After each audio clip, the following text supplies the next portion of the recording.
Hi అండి, అందరు బాగున్నారా? నేను చాలా బాగున్నాను. ఈరోజు నాకు గ్యాస్ట్రిక్ ప్రాబ్లం ఉందండి. ఈ మధ్య రీసెంట్గా అది తెలిసింది. అంటే ఏది తిన్నా కూడా గొంతులో రిఫ్లెక్ట్ అవుతుంది అనమాట.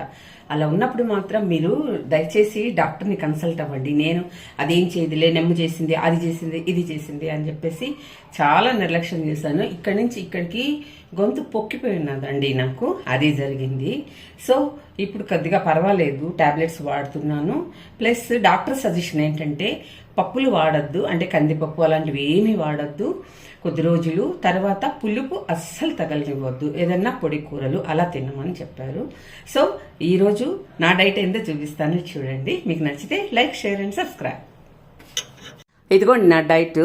ఇదిగోండి, ఇదే అన్నం, ఇది క్యాబేజీ, మళ్ళీ వచ్చి కాలీఫ్లవర్ అండి.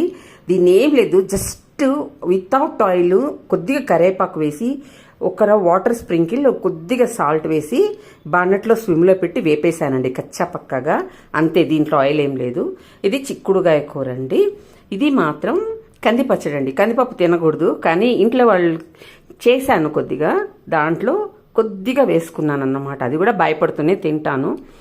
తినకూడదని వాళ్ళు చెప్తారండి, తినకుండా ఉండలేము. అయినా సరే తినకుండా ఉండడానికే ట్రై చేస్తాను. ఇంకా పులుపు మాత్రం అస్సలు తగలకూడదు అని చెప్పారు.